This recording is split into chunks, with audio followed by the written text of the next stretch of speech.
Le projet e-stock est une armoire connectée qui permet aux utilisateurs de s'identifier pour récupérer ou déposer un article souhaité dans un casier défini.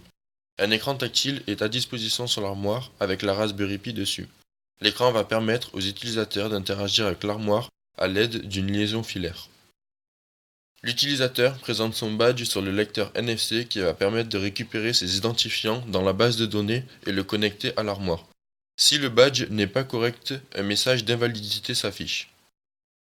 L'utilisateur sélectionne le bouton Pas de badge s'il ne le possède pas sur lui. Puis, il saisit ses identifiants afin de le connecter à l'armoire. Si l'identifiant ou le mot de passe n'est pas correct, un message d'invalidité s'affiche. Une fois connecté à l'armoire, l'utilisateur sélectionne le casier dans lequel il souhaite récupérer son article. L'utilisateur a la possibilité de rechercher un article à l'aide du clavier virtuel. Les articles recherchés seront récupérés dans la base de données et affichés dans la liste déroulante. Une fois les articles récupérés, l'utilisateur peut sélectionner l'article qu'il a besoin dans la liste déroulante pour savoir dans quel casier se situe l'article ainsi que la quantité restante.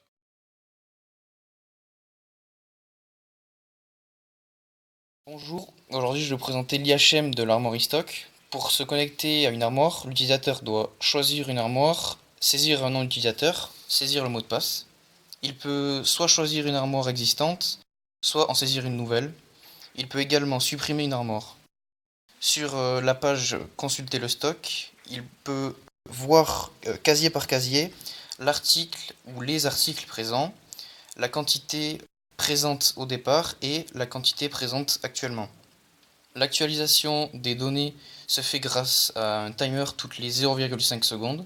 Sur la page Consulter les mouvements, l'utilisateur peut consulter les mouvements qui ont été effectués dans l'armoire, c'est-à-dire les entrées et sorties des équipements ou consommables dans l'armoire.